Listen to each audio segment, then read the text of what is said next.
ನಿನ್ನೆ ದಿನ ಬ್ಯಾಟಹಳ್ಳಿ ಪೊಲೀಸ್ ಠಾಣೆ ವ್ಯಾಪ್ತಿಯಲ್ಲಿ ಈ ಮಕ್ಕಳ ಮತ್ತು ಮಹಿಳಾ ಕಲ್ಯಾಣ ಇಲಾಖೆಯಿಂದ ಒಬ್ಬರು ಅಧಿಕಾರಿ ಬಂದು ಒಂದು ಕಂಪ್ಲೇಂಟ್ ಕೊಡ್ತಾರೆ ನಮ್ಮ ಬ್ಯಾಟಹಳ್ಳಿ ಪೊಲೀಸ್ ಠಾಣೆಗೆ. ಏನಂದರೆ, ಒಬ್ಬರು ಸೋನು ಗೌಡ ಅಂತ ಹೇಳಿ ಒಬ್ಬರು ಸೆಲೆಬ್ರಿಟಿ ಅಂತೆ. ಅವರು ಒಂದು ಮಗುನ ಅಡಾಪ್ಟ್ ಮಾಡ್ಕೊಳ್ತಾರೆ. ರಾಯಚೂರಿಂದ ತಂದು ಒಂದು ಮಗುನ ಅಡಾಪ್ಟ್ ಮಾಡ್ಕೊಳ್ತಾರೆ, 8 ವರ್ಷದ ಮಗುನ. ಅದನ್ನು ಅಡಾಪ್ಷನ್ ಪ್ರೊಸೀಜರ್ನ ಸರಿಯಾಗಿ ಫಾಲೋ ಮಾಡಿಲ್ಲ ಅಂತ ಹೇಳ್ಬಿಟ್ಟು ಅವ್ರ ಕಂಪ್ಲೇಂಟಲ್ಲಿ ಕೊಡ್ತಾರೆ.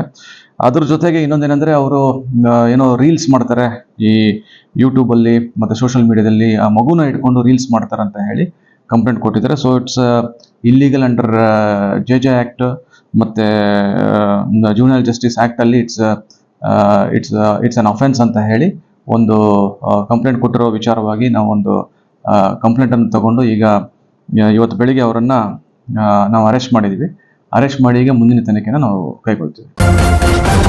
ನ್ಯೂಸ್ ಫಸ್ಟ್, ನಿರ್ಭೀತಿಯಿಂದ ನಿಮ್ಮ ಪರವಾಗಿ.